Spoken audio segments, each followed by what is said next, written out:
Tuh. Iya Pak. Gimana tuh? Kapan akan supervisi kita? Maaf Pak, belum bisa saya Pak. Belum bisa. Belum siap, saya takut kalau didampingi Pak. Kenapa kok itu? Tegang saya Pak. Terus? Apa ketakutannya gimana? Saya takut nilai saya jelek nanti kalau di supervisi Pak. Nah, terus kapan itu akan supervisi ini? Bagaimana kalau saya akhir-akhir aja Pak nih? Wah, tuh. Beli. Mana beli? Ayo. Oke, bilang supervisi. Yang asam dia foto-foto adain batu. Terus, supervisi harus. Harus loh. Iya, harusnya supervisi. Belum bilang kena jadwal. Nah, Pak Tuh aja bilang siap nih. Kawat dong aku Pak. Masih mau akrab gini masih kayak gini lain itu waduh. Aduh. Enggak san. Namun gua kene kawat dulinan kene. Nih. Swastiastu, Boya. Swastiastu pagi Pak Tu, tapi kabar sehat. Sehat. Tapi Boya, gini buat perangkat. Ini Pak Tu kan membuat kita jadi anak-anak lebih bersemangat lah belajarnya. Gini, gimana kira-kira Boya kapan bisa supervisi kita ya? Ini mungkin Bu supervisi. Harus kan perlu Bu. Ibu 34 tahun dari dulu Pak Tu. Bisa diragukan lagi kemampuan mengajarnya. Oh Ibu, Kalau Pak Tu aja. itu. Rasanya tidak perlu Pak Tu yang 34 tahun murid yang beri sukses. Dari pejabat Subado, dari dokter Subado. Masa diragukan ini mengajarnya. Bapak Ibu sekalian, supervisi memiliki peran yang sangat penting dalam peningkatan kualitas pembelajaran di sekolah. Namun, kondisi yang saya temui di SMP Negeri 1 Melaya pada awalnya sangat sulit melaksanakan supervisi. Mengapa? Yang pertama, beberapa guru masih merasa supervisi merupakan proses di mana kepala sekolah menilai kinerja guru di kelas, sehingga supervisi dilaksanakan dalam suasana yang tegang dan banyak guru yang menunda untuk melaksanakan supervisi. Hal ini juga berakibat kondisi di kelas seperti sudah disetting lebih awal, sehingga tidak mencerminkan kondisi yang sesungguhnya. Yang kedua, beberapa guru senior menganggap bahwa supervisi tidak perlu dilaksanakan untuk guru-guru yang sudah memiliki jam kerja yang tinggi atau jam kerja yang tinggi, karena mereka tidak perlu dinilai. Jadi kinerja mereka sudah terbukti dengan lulusan-lulusan siswa-siswa yang berprestasi sebegitu banyak. Kesulitan juga ditemui ketika saya bertemu dengan teman-teman sejawat yang sebelumnya memang sudah menjadi akrab dengan saya. Jadi kebiasaan sebelumnya bahwa supervisi itu cukup menginput nilai-nilai pada instrumen dengan cara evaluasi diri sendiri. Jadi sebelumnya supervisi bagi mereka hanya proses administratif saja. Tentu ini menjadi tantangan bagi saya seorang kepala sekolah. Bagaimana saya menciptakan situasi agar supervisi ini benar-benar bernuansa akademis. Guru-guru merasa membutuhkan supervisi ini untuk mampu melihat potensi-potensi pengembangan di kelas yang bisa dia lakukan ke depannya. Dan bagaimana saya bisa membantu, memfasilitasi teman-teman guru untuk terus berinovasi di kelas, yang pada muaranya dapat meningkatkan kualitas pembelajaran.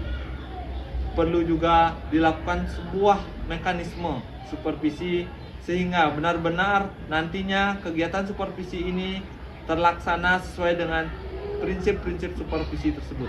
Yang pertama, objektif. Yang kedua adalah komprehensif. Yang ketiga adalah aktif.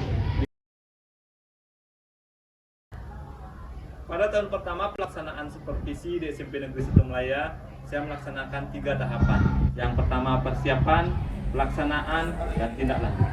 Dalam persiapan, saya merencanakan instrumen supervisi dan juga merencanakan jadwal pelaksanaan supervisi. Dalam tahap pelaksanaan, saya melaksanakan 3 langkah. Yang pertama adalah coaching pra observasi pembelajaran, di mana saya akan berdiskusi dengan guru tentang rancangan pembelajarannya. Kemudian yang kedua adalah observasi pembelajaran di kelas menggunakan instrumen yang sudah saya siapkan sebelumnya. Lalu yang ketiga, kembali melaksanakan coaching untuk melihat kembali area-area pengembangan yang sudah dicapai di guru di kelas dan tindak lanjut apa yang perlu dilakukan guru ke depan. Pada langkah tindak lanjut, saya menentukan kegiatan-kegiatan yang perlu saya laksanakan di sekolah untuk menindaklanjuti temuan-temuan yang saya temui pada saat supervisi. Nah, pada pelaksanaannya di tahap 1 ini saya melakukan refleksi bersama teman-teman guru di sekolah dengan melihat kembali pelaksanaan supervisi pada tahun pertama ini. Dan saya menemukan beberapa catatan. Pada tahun kedua saya melakukan beberapa perbaikan dalam proses supervisi, terutama pada instrumen supervisi yang menurut saya perlu disederhanakan sesuai dengan yang saya pelajari dari platform Merdeka Mengajar. Jadi melalui instrumen supervisi yang disederhanakan ini, saya menginginkan guru-guru di kelas lebih memiliki ruang untuk berekspresi. Kemudian yang kedua yang saya lakukan adalah pada tahap pelaksanaan supervisi, di mana saya menggunakan metode dicocok. Saya melaksanakan diskusi bersama komunitas belajar untuk merancang pembelajarannya. C. Coaching. Coaching ini saya laksanakan secara individu dengan guru yang akan disupervisi, melihat area-area pengembangan yang ingin dia kembangkan nanti di dalam pembelajaran. O. Observasi di dalam kelas. Saya melakukan observasi sesuai dengan instrumen yang sudah disiapkan. Setelah observasi, saya kembali melaksanakan C. Coaching bersama guru-guru yang sudah disupervisi. Jadi coaching ini saya laksanakan secara individu untuk melihat seberapa jauh perencanaan sudah terlaksana dalam kelas. Kemudian dalam coaching ini juga kami sepakati untuk melaksanakan observasi lanjutan, melihat apakah perbaikan-perbaikan yang direncanakan oleh guru bisa dilaksanakan pada pembelajaran tersebut. Terakhir, setelah observasi lanjutan ini, barulah kami melaksanakan refleksi bersama-sama komunitas belajar, di mana masing-masing guru saling berbagi praktek baik yang sudah dia lakukan di dalam kelas, sehingga teman komunitas belajarnya bisa terinspirasi, meniru atau memodifikasi praktek baik dari guru lain. Untuk meningkatkan efisiensi dan efektivitas supervisi, digunakan cloud storage sebagai penyimpanan dokumen dan dokumentasi, online form sebagai pengumpul data refleksi, dan disajikan melalui microsite dengan interface yang sederhana dan cukup diakses guru menggunakan handphone. Melalui media ini, guru mampu melaporkan hasil refleksi awal, tengah, dan akhir pada pelaksanaan supervisi.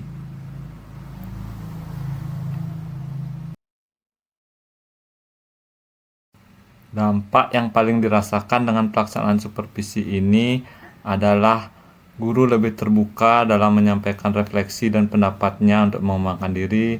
Kemudian siswa merasa lebih termotivasi dalam belajar. Mereka menganggap pembelajaran dilaksanakan oleh guru lebih seru dan mengasihkan. Yang awalnya saya kira bahwa supervisi ini bertujuan untuk menilai cara guru mengajar, ternyata anggapan saya itu salah. Ketika saya melaksanakan supervisi, ternyata saya jadi tahu bahwa supervisi ini membuat saya mengetahui di mana letak kelebihan dan kekurangan saya ketika mengajar di kelas. Setelah dilaksanakan supervisi juga, saya bersama dengan Bapak Kepala Sekolah mengadakan refleksi, berdiskusi secara lebih lanjut untuk mengetahui hal-hal apa saja yang kiranya dapat saya pertahankan ataupun saya tingkatkan nantinya ketika mengelola pembelajaran di kelas. Bagian diskusi awal. Diskusi dengan kepala sekolah. Sesi refleksi. Lebih percaya diri. Termotivasi. Ingin belajar lagi.